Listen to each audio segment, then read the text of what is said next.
안녕하세요. 경제창위 이재환입니다. 한 주간 즐거운 투자 하셨습니까? 사실 상황이 상당히 즐겁지는 않다고 그렇죠. FMC 이후에 조정의 강도가 조금 더 세워졌고 이 구간이 우리 개인 투자가분들한테는 상당히 실현의 구간이 조금 되고 있습니다. 이 구간이 실현의 구간이긴 하지만 제가 좀 강조드리고 싶은 부분은 하지만 지금 조정이 그렇게 영원할 조정은 아닙니다. 물론 이제 뭐 조정이 영원하진 않지만 지금 시장을 압박하는 요인들을 좀 보면 항상 우리가 분석했던 요인들을 빼고 가장 직접적으로 시장을 압박하고 있는 두 가지 고금리와 결국 이제 미국 정부의 셧다운 가능성인데 저는 두 가지 다 그렇게 오래 갈 걸로 보지 않습니다. 일단 이번 FOMC에서 파월 의장의 발언을 보면 물론 추가 긴축에 대한 부분은 항상 열어놓고 있지만 그런 의례적인 멘트보다는 오히려 이후에 경기에 대한 예측이 많이 바뀌었다라는 거죠. 실업률도 상당히 낮아졌고 예상치가 특히 경기와 관련된 부분에서 완만하다라는 부분이 이제는 견조한 확장이라는 표현으로 바뀌었습니다. 사실 파월 의장의 입에서 이런 확장이라는 얘기가 나온 게 정말 처음이거든요. 그러니까 뭔가 경기에 대해서는 우리가 침체의 가능성보다는 이제 마일드 리세션에서 오히려 노랜딩에 가까운 발언들이 나오고 있습니다. 우리가 파월 의장의 그 성향을 봤을 때 이분이 과장하거나 본인을 좀 과시하지 않는 스타일이라고 보면 분명히 그럴 만한 데이터를 손에 쥐고 있다라고 저는 좀 보여지는데요. 어쨌든 이 두 가지 요인들이 오래 갈 것 같지는 않습니다. 특히 또 셧다운 같은 경우는 뭐 미국이 셧다운 된다고 해서 미국 정부가 없어지지 않습니다. 좀 상황을 냉정하게 볼 필요가 있고 과거의 사례를 보면 셧다운이라는 부분이 나왔을 때 항상 셧다운 이전에는 시장이 조정을 받지만 막상 셧다운 들어갔을 때부터 항상 주가는 반등을 했습니다. 그러니까 이 부분을 우리가 꼭 인식을 하셨으면 좋을 것 같고요. 결국은 셧다운 전에 우려감이 셧다운에 들어가면 항상 바닥을 치는 그런 상황들이 반복됐기 때문에 이런 부분들을 본다면 너무 우려하거나 걱정하지 말자 라는 부분을 말씀드리고 싶고 또 그 추석이 임박해서 제가 한 가지 좀 말씀을 드리면 자, 지금 현재 우리 개인 투자가분들 여기까지 어떻게 오셨습니까? 지금까지 살아계시는 개인 투자가분들은 어떻습니까? 우리가 지난 팬데믹 이후에 한 2년여를 정말 죽을 고비를 넘기고 여기에 왔습니다. 제가 이제 항상 강조하는데 이전보다 어땠나요? 금융위기 때보다 더 큰 낙폭을 다 얻어맞고 우리가 여기에 왔고 무려 75bp를 연속 4방을 얻어맞고 여기까지 왔습니다. 앞에 50bp, 50bp까지 끼어있으면 50bp에서 75bp 4방 연속을 맞고 여기까지 왔는데 그렇게 많이 맞고 맷집을 키워서 여기까지 온 우리가 추가 긴축 25bp를 놓고 겁을 먹어야 되냐? 저는 전혀 그럴 필요가 없다고 봅니다. 이미 이 25bp가 겁이 난다라고 하면 혹은 고금리 상황이 지속될 거라고 우려가 된다면 이미 75bp 4방을 맞기 전에 증시에서 발을 뺐었어야 되죠. 그걸 다 맞고 여기까지 버티고 여기서 좌절할 필요는 전혀 없다라고 보여집니다. 오늘은 그런 부분에 대해서 말씀 좀 드리고 싶었고요. 이번 주 전략은 지금 이제 단기간 조정 구간을 많이 거쳤기 때문에 이 부분에 대한 것보다는 좀 주도 섹터에 대해서 말씀을 좀 드리려고 합니다. 그러니까 보통 우리가 8월달 지나고 9월달 지나면 왜 9월달 실적이 그 증시가 항상 좋지 않냐라는 부분은 이전에도 제가 말씀을 드렸지만 이때가 사실 어떻게 보면 펀드 자금 이동이 가장 많을 때입니다. 그러니까 대충 보면 이제 이런 거죠. 8월 말에 NSCI 리밸런싱을 하고 9월달 선물옵션 만기까지 오면 얼추 패시브 자금들이 뭔가 펀드를 리밸런싱하는 작업이 끝이 납니다. 그러면 그 리밸런싱하는 과정에서 어떤 건 올려야 되고 어떤 건 내려야 되고 비중을 늘려야 되고 줄여야 되고 여러 가지 경우일 수가 있잖아요. 그럼 액티브를 우리가 기대하는 증시를 끌어올리는 액티브 자금들은 그 상황을 열심히 보고 있는 거죠. 그리고 그게 9월달 선물옵션 만기가 끝나면 이제 서서히 움직이기 시작하는 거죠. 그래서 변화의 시기이기도 하고 주가 등락은 좀 좋지가 않지만 하지만 그게 항상 지나고 보면 그 자금의 이동이 나오는 시기가 항상 변곡점이었고 그 시기가 지나면 오히려 4분기나 내년 1분기까지 시세가 좀 이어질 수 있는데 특히 이번에 왜 이런 조정이 조금 더 아프게 다가오냐라고 본다면 저는 두 가지라고 보여집니다. 하나는 그동안 시장에 전반적으로 펀더멘탈적으로 끌어올라왔던 미국으로 치면 빅테크 기업들 우리는 뭐 2차전지 전기차나 반도체나 IT 기업들이 조정폭이 좀 여기서 조금 나왔죠. 어떤 분한테는 좀 크게 느껴질 수도 있습니다. 그러니까 왜 여기서 조정폭이 나왔냐라고 본다면 역시 앞에 말씀드렸던 패시브 자금들하고 연관이 있습니다. 미국 증시를 예를 들면 이런 거죠. 빅테크 7개 기업이 지금은 물론 이제 시장에서 조금 소개가 단기간에 받지만 사실 뭐 EPS도 여전히 시장을 상회하는 상승폭이 계속 크게 나왔죠. 그러다 보니까 예를 들면 패시브 펀드들이 뭐 예를 들어서 애플을 5% 비중으로 보정해야 되는데 이미 그 시총이 점점 커져가면서 예를 들어 6%, 7% 이렇게 커졌다는 거죠. 그러면 그거를 제가 봤을 때 MSCI 리밸런싱과 9월 선물옵션 만기가 끝날 때쯤 인위적으로 줄여줘야 될 가능성이 높죠. 패시브 그 지수 변동을 맞추기 위해서. 그렇다면은 그 인위적으로 줄이는 물량이 지금 아마 제가 봤을 때 9월 달에 나올 가능성이 상당히 높고 지금 나오고 있습니다. 그러다 보니까 그게 조정을 받는데 우리가 여기서 착각하면 안 되는 게 그거죠. 오늘 주도주의 명맥과 이어지는 건데 그렇다면 그 패시브 그 자금들이 리밸런싱 하는 과정에서 나오는 물량이 차익 실현 물량이나 전혀 그렇지 않아요.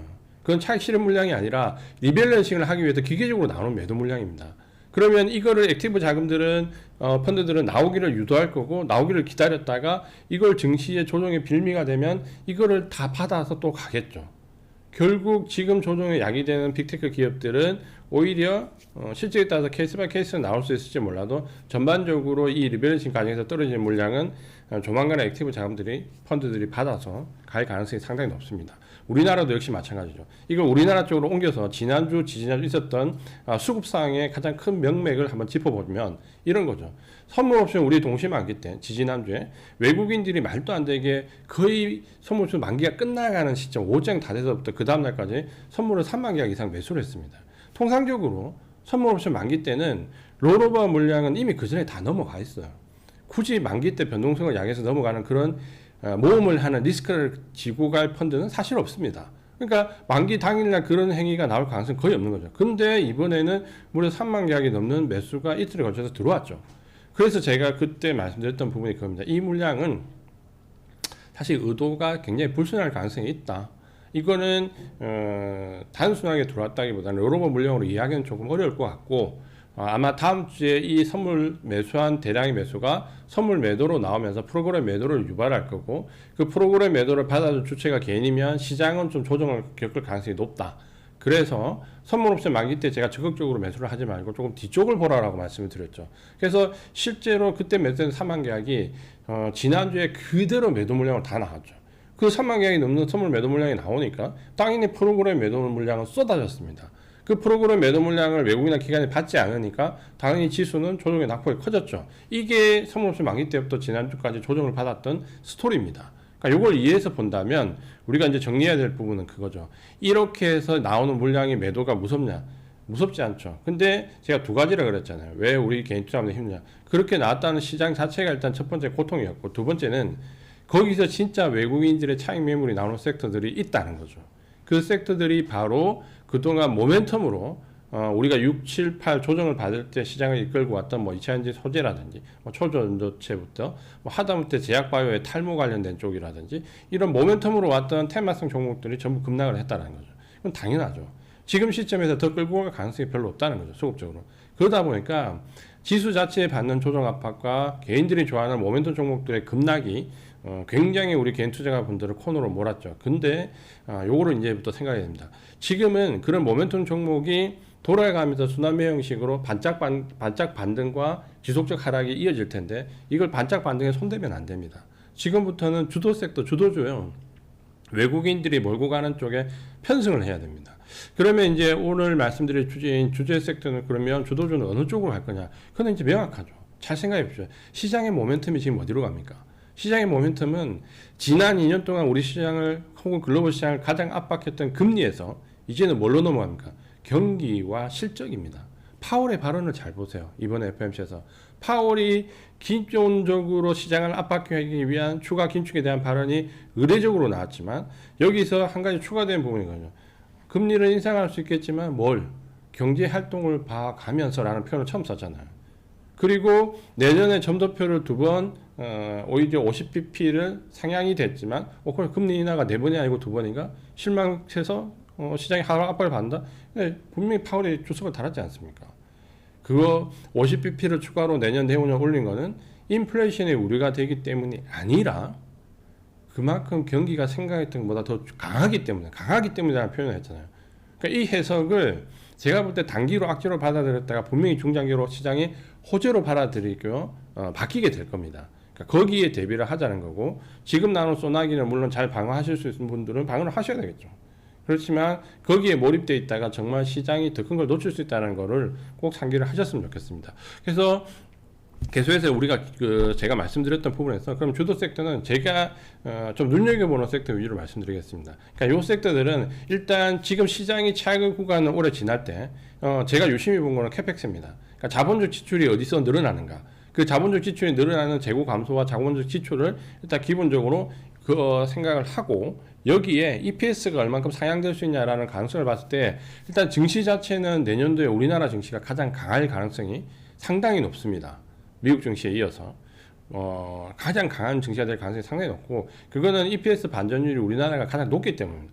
거꾸로 얘기하면 올해 우리나라 증시가 가장 최악이라는 거죠. 그건 부분적으로 누구나 인정하는 겁니다. 그래서 이 부분을 볼 필요가 있고, 그렇게 해서 제가 좀 도출해 본 새끼는, 첫 번째는 일단 AI 반도체는 무조건 관심을 가지셔야 됩니다. 지금 엔비디아발 조정이 나오면서 여기에 직감적적으로 HBM 반도체, 뭐 하이닉스, 삼성전자, 여기에 딸려있는 이수페타시스나 하미 반도체 조정을 다 봤지만, 이 AI 반도체는 잘 보세요.